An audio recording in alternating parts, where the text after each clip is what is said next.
శ్రీమాత్రే నమః. ఇప్పుడు మనం తెలుసుకునేటటువంటి 3 శ్లోకాలు. ఈ 3 శ్లోకాలు కూడా ప్రతిరోజు పారాయణ చేసుకోవడం వల్ల అత్యద్భుతమైనటువంటి ఫలితాలని మన యొక్క జీవితాల్లో మనం చూడవచ్చు. ముఖ్యంగా విద్యార్థుల యొక్క జీవితాలని బంగారుమయం చేయడానికి, వారి యొక్క భవిష్యత్తుని బంగారు పదంలో నడిపించడానికి ఈ 3 శ్లోకాలు కూడా ఉపయోగపడతాయి. అయితే ఈ 3 శ్లోకాలని పారాయణ చేయటం వల్ల ఏ విధమైనటువంటి ఫలితాలు కలుగుతాయి అంటే, విద్యలో అభివృద్ధి కలుగుతుంది. అదేవిధంగా మనకి ఉండేటటువంటి జడత్వాన్ని, బద్ధకాన్ని, అలసత్వాన్ని తీసేస్తుంది. దానికి కారణమైనటువంటి అయిష్టతను పోగొట్టి ఆ సబ్జెక్టుల మీద ఇష్టాన్ని పెంచి దాని మీద అవగాహనని ఏర్పరిచేలా చేస్తుంది. మన యొక్క బుద్ధి కుశలతను పెంచుతుంది. ఇవే కాకుండా మనము నలుగురిలో మాట్లాడగలిగేటటువంటి, అంటే సభల్లో మన యొక్క స్పీకింగ్ స్కిల్స్ని ఇంప్రూవ్ చేసుకునేటటువంటి శక్తిని ఈ శ్లోకాల్లో ఉండేటటువంటి అమ్మవారి యొక్క, సరస్వతి అమ్మవారి యొక్క అనుగ్రహం వల్ల కలుగుతుంది. ఇవే కాకుండా కవిత్వంలో ప్రావీణ్యత సంపాదించగలుగుతాము. సందర్భానికి తగినటువంటి మాటల్ని మనము మాట్లాడగలుగుతాము. వేదాల్ని అర్థం చేసుకునేటటువంటి శక్తినిస్తాయి.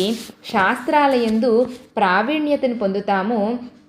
అనేక విషయాల పట్ల మనకు ఉండేటటువంటి భయాన్ని తొలగించి ఆ విషయం పట్ల మనకి ఇష్టతను ఏర్పరిచేలా చేసి, ఆ ఇష్టంతో ఆ సబ్జెక్టుల్లో మనము దాని యందు పట్టు సాధిస్తాము. ఇటు లౌకిక విద్యల పరంగా, అదేవిధంగా శాస్త్రపరమైనటువంటి విద్యల యందు కూడా మన యొక్క ప్రావీణ్యత పెరగడానికి ఈ శ్లోకాలు ఎంతగానో ఉపయోగపడతాయి.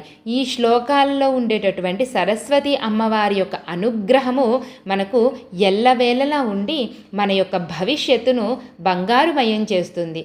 అయితే ఇంతటి మహిమాన్వితమైనటువంటి శ్లోకాల్ని ఏ విధంగా పారాయణ చేసుకోవాలి? ఈ శ్లోకాల్ని ప్రతిరోజు కూడా మనకి వీలు కుదిరినన్ని సార్లు పారాయణ చేసి అమ్మవారికి బెల్లం ముక్కని కానీ, లేదంటే తేనెని కానీ, ఏదైనా ఒక పండును కానీ నైవేద్యంగా పెట్టి ఆ ప్రసాదాన్ని ఎవరి కోసమైతే ఈ పారాయణ చేస్తున్నామో, ఎవరైతే ఈ పారాయణ చేస్తున్నారో వారు స్వీకరించాల్సి వస్తుంది. అలా స్వీకరించడం వల్ల అమ్మవారి యొక్క అనుగ్రహము వారి మీద పరిపూర్ణంగా ఏర్పడుతుంది. ఈ విధంగా 45 రోజుల పాటు చేసిన తర్వాత మనం ఏ విషయం పట్ల ఈ పారాయణ చేశామో ఆ విషయం పట్ల మనము పట్టును సాధించగలగడము మనము చూడవచ్చు. అయితే ఇంతటి మహత్తరమైనటువంటి శ్లోకాల్ని భక్తి శ్రద్ధలతో చేయాల్సి ఉంటుంది. అంతేకాకుండా ఈ శ్లోకాన్ని ప్రతి తల్లి తండ్రి కూడా వారి యొక్క పిల్లలకి నేర్పించాల్సి ఉంటుంది. అలా నేర్పించడం వల్ల వారి యొక్క భవిష్యత్తు బంగారు పదంలో పయనిస్తుంది. శ్రీమాత్రే నమః. శరజ్యోత్స్నాశుద్ధాం శశియుతజటాజూటమకుటాం వరత్రాసత్రాణస్ఫటికఘటికా పుస్తకకరాం సకృన్నత్వా నత్వా కథమివ సతాం సన్నిదధతే మధుక్షీరద్రాక్ష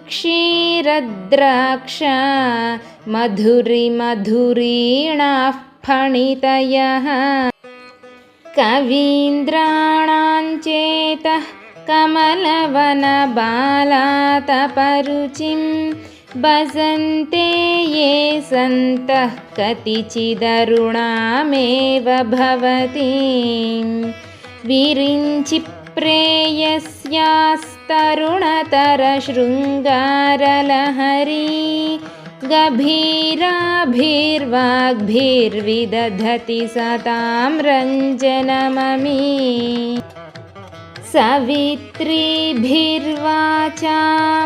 శశిమణిశిలాభంగరుచిభిः వశిన్యాద్యాభిస్త్వాం సహజనని సంచింతయతి యః సకర్తా కావ్యానాం भवति महतां भङ्गिरुचिभिः वचोभिर्वाग्देवी